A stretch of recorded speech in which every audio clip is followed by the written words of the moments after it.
परम पुरुष गुरुदेव जी, शाश्वत शांति निधान, बार बार दंडवत करूं सकल सुखों की खान।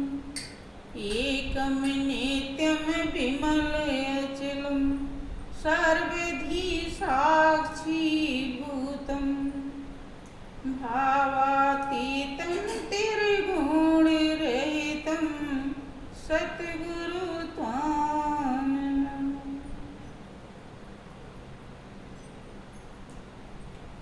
बोलिए प्रेम से श्री सद्गुरुदेव महाराज की जय, श्री सच्चिदानंद भगवान की जय, वृंदावन बिहारी लाल की जय, साचे दरबार की जय, सत्य सनातन धर्म की जय।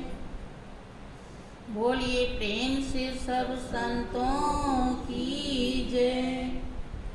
प्रिय बहनों, मालिक की असीम दया दृष्टि से हम जीवों को सत्संग का महापावन अवसर मिला है। ये अवसर बहुत बड़ा भाग्यशाली होता है। हमारे भाग्य को उदय कर देता है, भाग्य में चार चांद लगा देता है, अनोखा बना देता है। क्योंकि आप हमेशा सुनते हैं कि भजन में भी बहुत लोग गाते हैं कि क्या लेकर के आया जग में और क्या लेकर के जाएगा। हाथ पसारे आया जग में, मुट्ठी बांधे आया जग में, हाथ पसारे। इसका मतलब होता है कि हम कुछ लाते नहीं और हम कुछ ले जाते, लेकिन ये तो एक ऐसी मामूली सी बात है। सत्संग की गहराई तो ये है, सत्संग की वास्तविकता तो ये है कि हम बहुत कुछ लाए हैं और बहुत कुछ ले जाते हैं। अब सत्संग ये बताता है कि क्या ले जाना सही है और क्या ले जाना सही नहीं। हम कर्म रूपी तोहफा लाए हैं और कर्म रूपी तोहफा ले जा रहे हैं। कर्म बहुत सारे ऐसे होते हैं कि जो हमारे लिए बहुत बड़े दुखदाई होते हैं। कांटे की तरह, सूली की तरह, बाण की तरह घातक होते हैं। और वो एक जन्म नहीं, जन्म जन्म वो सूली बन करके दर्द देते हैं, कांटा बन करके वो चुभते हैं, बाण बन करके प्राण लेवा हो जाते हैं। सत्संग इसी सच्चाई को दर्शाता है कि इन कर्मों से जो कांटे की तरह चुभने वाले हैं, जो सूली की तरह लगने वाले हैं, जो बाण की तरह बहुत ही प्राणलेवा है, दर्दनाक है, उन कर्मों से हम बचें, उन कर्मों को हम त्याग दें, छोड़ दें और उन कर्मों को अपना लें जो होली की तरह शांति देते हैं, सुकून देते हैं, खुशी देते हैं, और क्या कहेंगे, जिसमें बहुत बड़ा सुख, चैन, आनंद है, और ऐसा कर्म करें जिससे हमेशा हमको शांति मिले, चैन मिले, जिसमें किसी भी प्रकार का विकार न हो। सत्संग इसी गहराई को दर्शाता है। हम दिन रात में भी आप देखते होंगे कि बहुत लोग रात में भी कर्म करते रहते हैं। वैसे न करें तो मन से तो कर ही लेते हैं, हाथ पैर से भी करते हैं। उन्हीं कर्मों में ज्यादा से ज्यादा ऐसे ही कर्म होते हैं जो हमारे लिए बहुत दुखदाई है। अब कौन सा ऐसा कर्म है जो साथी बन करके, क्योंकि महापुरुष अपने अनुभव को व्यक्त करते हुए दुनिया वालों को समझाते हैं कि कर्म ही आपका सच्चा साथी है। एक कर्म से सूली लग जाती है और एक कर्म से अपना वो परम हितैषी जो शांति का स्रोत, आनंद का भंडार, सुखों का खजाना है, जिसको याद करते ही, स्मरण आते ही भाव कुभाव अनख आलस हूँ, नाम जपत मंगल दिशे दस। बिना इच्छा के भी हम जब उसे स्मरण कर लेते हैं तो भी दसों दिशाओं में हमारा शुभ ही होता है, मंगल ही होता है, भला ही होता है। अब संत महान पुरुष जीवन की सच्चाई को जब समझ गए तो आगे आने वाली पीढ़ी के लिए पग चिन्ह छोड़ा कि महाजनों येन गतः सा पंथा। वो क्या कहते हैं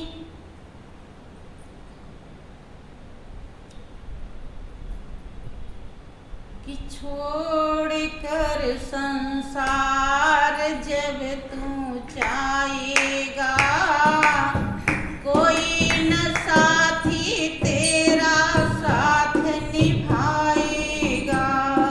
छोड़ कर संसार जब तू चाहेगा, कोई न साथी तेरा साथ निभाएगा।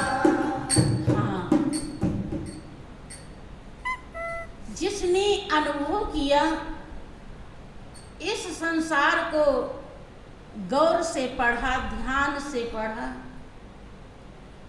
संसार को पढ़ने की जिसने डिग्री प्राप्त करी, वो समझ गए कि जिन जिन साथी को हमने अपना साथी बनाया है, संगी समझा है, अपना समझा है, भला समझा है, सगा समझा है, वो साथी वास्तव में हमेशा साथ निभाने वाले नहीं।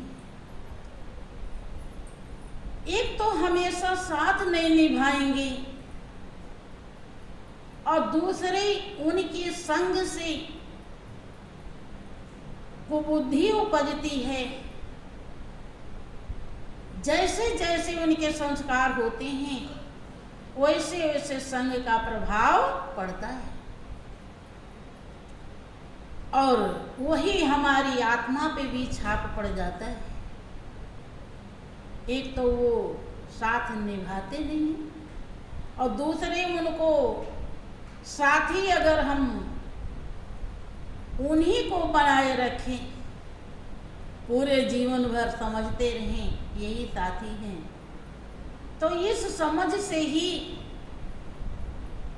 हमारा बहुत बड़ा क्या कहेंगे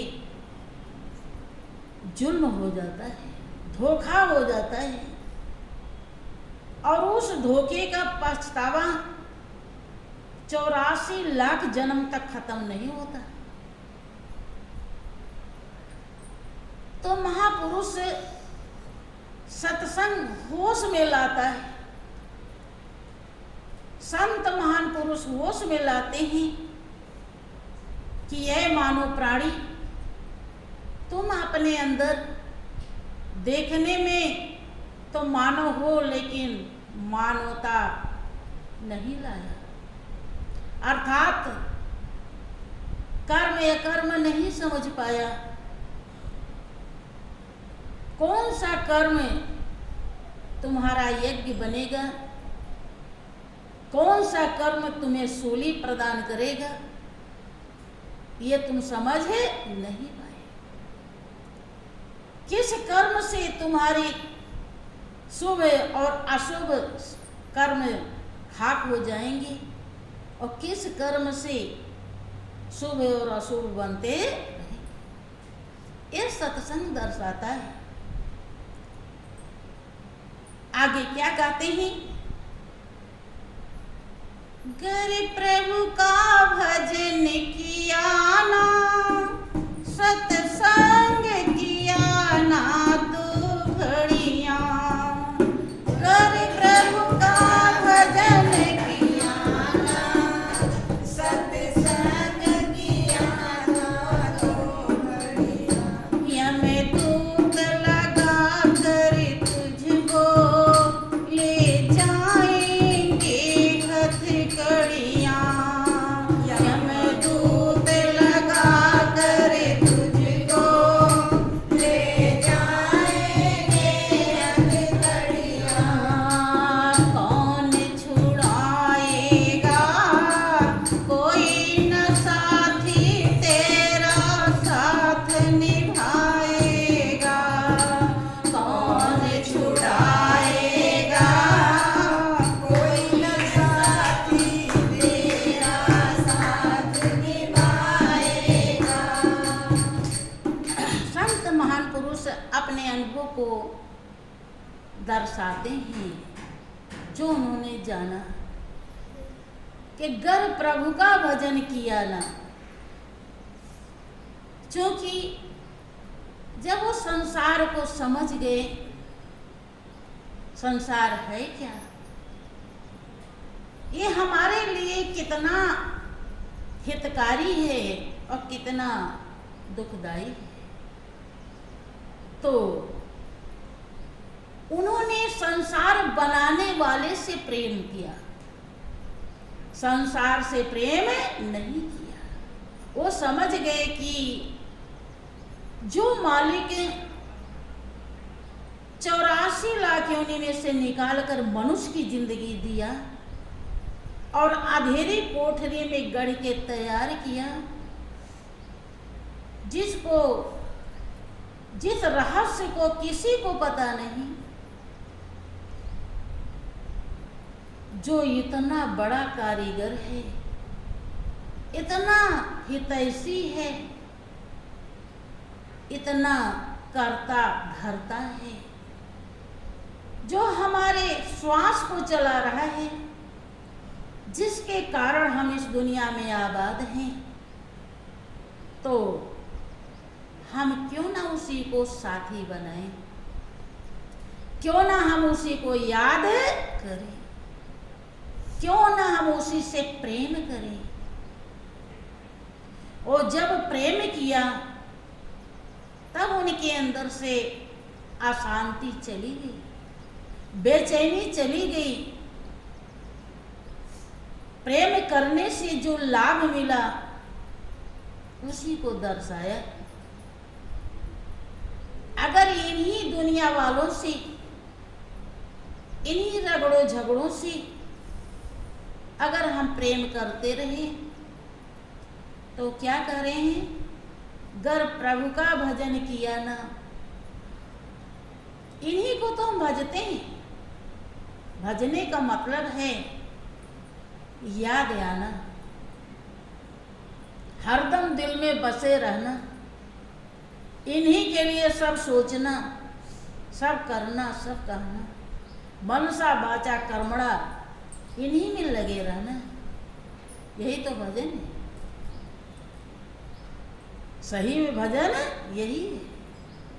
और ये हम दुनियादारी में ये भाव ज्यादा रखते हैं, भगवान में बहुत कम रखते हैं। कह रहे गर प्रभु का भजन किया ना, मन से, वाणी से, कर्म से अगर मालिक को जान करके हृदय में धारण नहीं किया तो एक म्यान में दो तलवार नहीं रहती,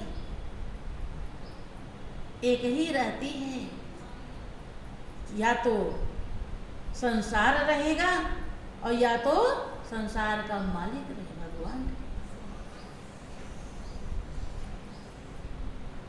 तो यमदूत तुम्हें हथकड़ी लगा के ले जाएंगे, क्योंकि तुम्हें इस दुनिया में मनुष्य की जिंदगी देकर मालिक ने भेजा था, तो होश में आने के लिए भेजा था, कि विषय रूपी नशा करके बेहोश हो जाने के लिए नहीं भेजा था।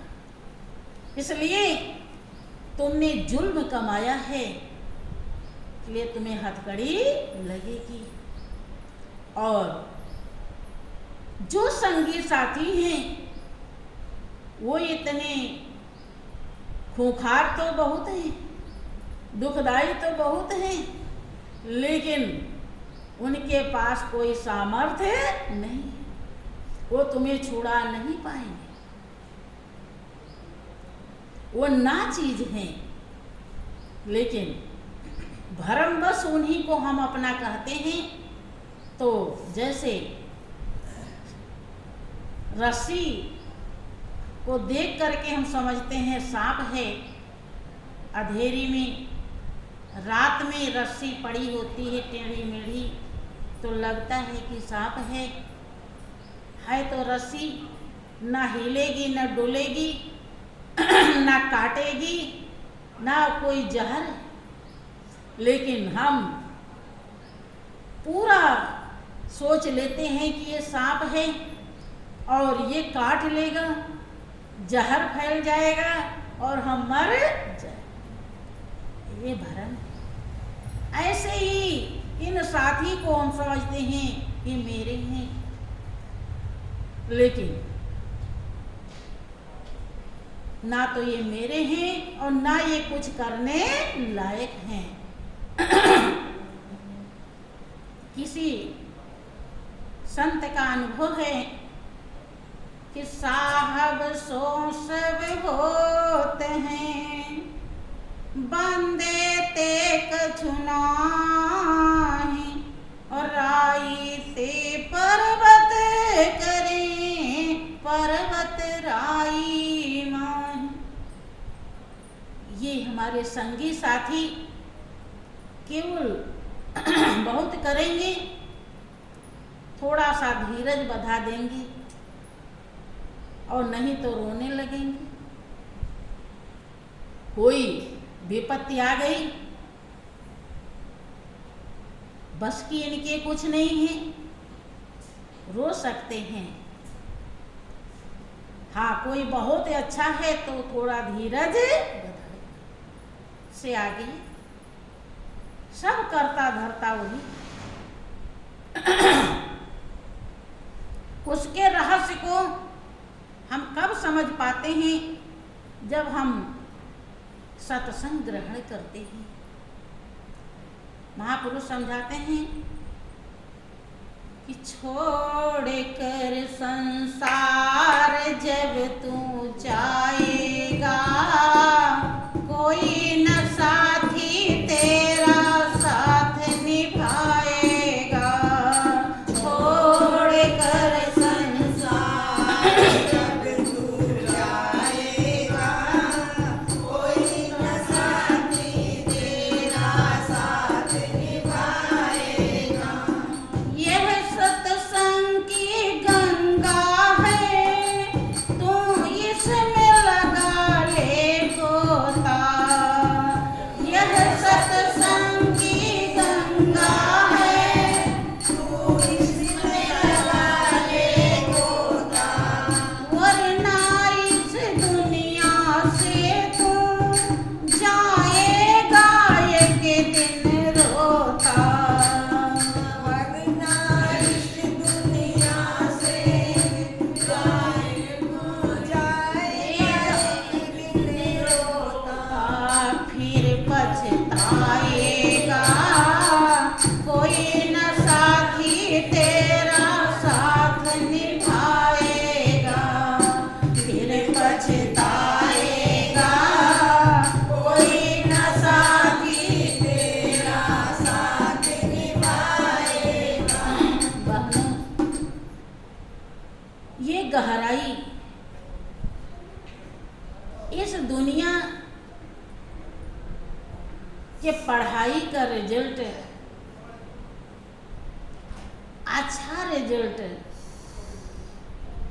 कब मिलता है, पासिंग मार्क कब मिलता है कि यह सत्संग की गंगा है, तो इसमें लगा ले गोता। तुलसीदास जी ने भी दावा किया कि सोनी समुझे जन मुदित मना, और मज्जहि अति अनुराग, और लहई चार फल अछत तनु, साधु समाज प्रयाग। तुलसीदास जी अपने अनुभव को व्यक्त करते हुए दुनिया वालों को समझाए हैं। क्या कहा कि सत्संग, संत का समाज जो है, जो प्रयागराज तीर्थ है, तीर्थों का जो राजा है, जहां से ही नख से लेकर चोटी तक पावन बनता है, जहां से ही हमारे सत्कर्म पैदा होते हैं और दुष्कर्म का नाश होता है, उसमें जब हम सुनते हैं, समझते हैं और मज्जन करते हैं, अर्थात धारण करते हैं। स्नान करने का मतलब है धारण करना। कहते हैं भी स्नान कर लिए, अब बहुत अच्छा लग रहा है, अर्थात पवित्र हो गए। हाँ, वो यह स्नान शरीर को पवित्र करता है, लेकिन संतों का समाज सत्संग हमारे मन को पवित्र करता है। करे सुन समझे जन मुदित मन, मज्जहि अति अनुराग। अति अनुराग, गौर करें, एक एक बाड़ी में गागर में सागर भरा हुआ है। मज्जहि अति अनुराग, और लहई चार फल अछत तनु, साधु समाज प्रयाग।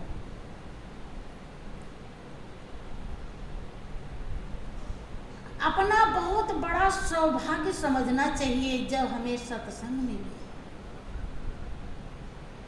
आज हमें अपने जीवन के बारे में पढ़ने के लिए,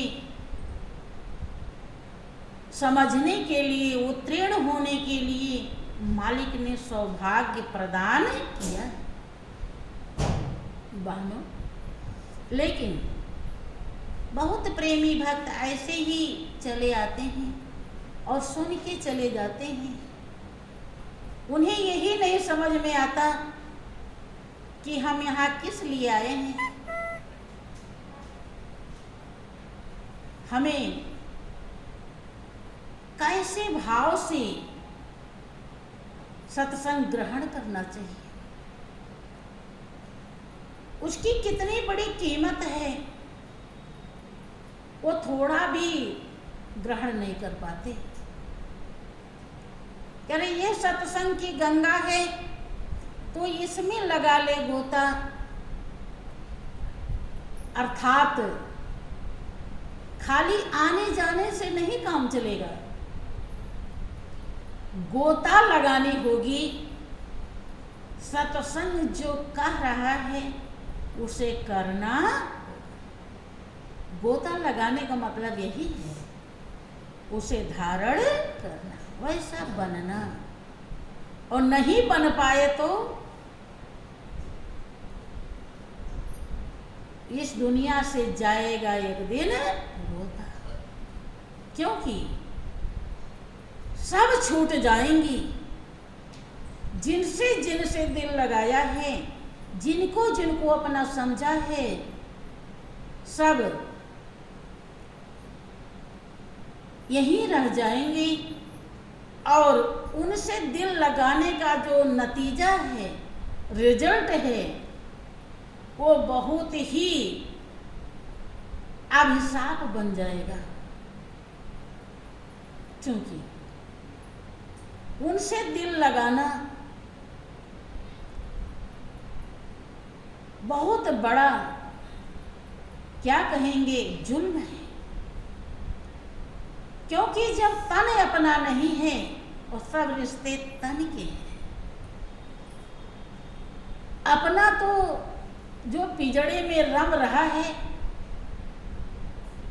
वो तोता है, जिसको हम जानते नहीं, पहचानते नहीं और जिससे दिल लगाते नहीं। इसीलिए कहते हैं कि तुझे रोना पड़ेगा, पछताना फिर जन्म जन्म, क्योंकि फिर अवसर मिलेगा। आगे समझाते हैं कि छोड़कर संसार जब तू जाएगा, कोई न साथी तेरा साथ निभाएगा। छोड़कर संसार जब तू जाएगा, कोई न साथी तेरा साथ निभाएगा। क्यों कहता मेरा मेरा यह दुनिया रैन बसेरा। क्यों कहता मेरा मेरा यह दुनिया रैन बसेरा। यहाँ कोई न रहने पाता है चंद्र दिनों का डेरा। यहाँ कोई न रहने पाता है चंद्र दिनों का डेरा। हंस उड़ जाएगा, कोई न साथी तेरा साथ निभाएगा। हंस उड़ जाएगा, कोई न साथी तेरा साथ निभाएगा। क्या समझाते हैं कि क्यों कहता मेरा मेरा। कितना भी समझा दिया जाता है, लेकिन हमारा मन वास्तव में ये स्वीकार नहीं करता कि महाराज जी सत्संग में जो समझाया जा रहा है ये कड़वा सच है। स्वीकार करता है। अगर सही में स्वीकार कर ले तो हम निर्लिप्त हो जाएंगे। और निर्लिप्त होते ही दोषों से हम बच जाएंगे, विकारों से बच जाएंगे। हाँ, थोड़ा असर होता है, आता है बहुतों के अंदर कि सब बेकार के झमेले। जब किसी की बोली गोली जैसी लगती है, तब अंतरात्मा कहती है कि देख, तू इसी को अपना कह रही थी। इसीलिए संत महान पुरुष समझाते हैं कि परमात्मा ही मेरा और कोई मेरा नहीं है। थोड़ी देर आ जाता है और फिर उधर से थोड़ा मिठास आया और फिर हम वैसे बन जाते हैं। जैसे आप देखते हैं कि कहीं तालाब होता है और उसके ऊपर काई भरी रहती है, काई से पानी एकदम ढका रहता है। आप सोचिए कि देखा तो पानी है या नहीं, लग नहीं रहा पानी है, काई ही काई लग रहा।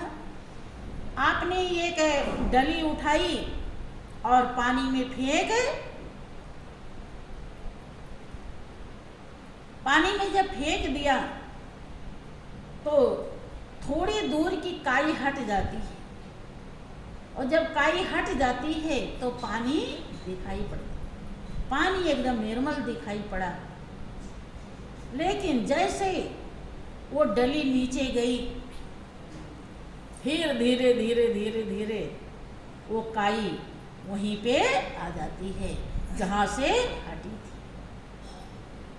यही हाल सभी दुनिया वालों का होता है। अनुराग सहित सत्संग ग्रहण करने का मतलब है, गोता लगाने का मतलब है कि हम केवल डली ना फेंकें, बल्कि पूरी काई को बटोर कर और तालाब से दूर फेंक दें, तो केवल पानी ही पानी, काई के कारण पानी दिखाई नहीं